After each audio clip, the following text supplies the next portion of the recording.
remarkable story of the last true hermit. Journalist Michael Finkel interviews Christopher Knight, who disappeared into complete seclusion at 20 years old and wasn't discovered again until he was 47.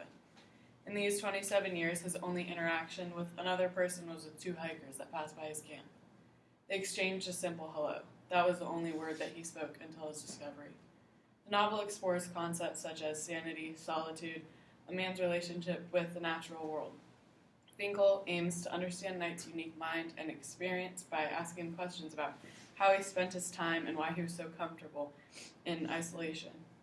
The following excerpt is one that resonated very strongly with me. He was never once bored. He wasn't sure, he said, that he even understood the concept of boredom.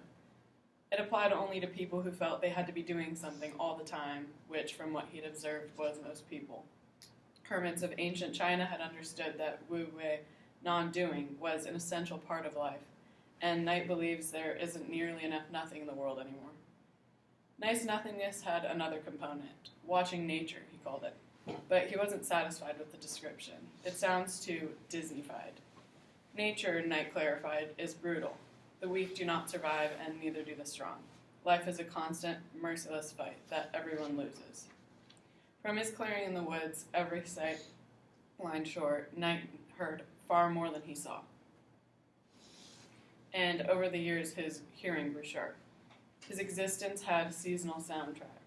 Springtime brought wild turkeys, yelping hens, gobbling toms, as well as chirping frogs. You can mistake them for crickets, but they're frogs. Summer hosted the songbird chorus, morning and evening performances, and a lake buzzing with powerboats, which tonight was the quintessential sounds of humans at play. In autumn came the drumming of ruffed grass, the birds beating their wings to attract mates, while deer moved over dry leaves as if walking on cornflakes.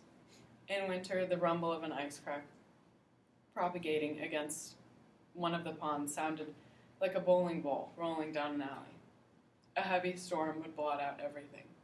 After 3 or 4 days straight, Knight got used to hearing the wind. When the wind stopped, it was silence that sounded like a stranger.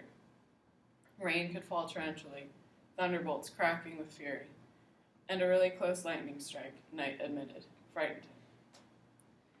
This excerpt from The Stranger in the Woods has stuck with me since I read it the first time, and hearing Knight's story uncovered so much about myself and has taught me things that I now live by and think about almost daily.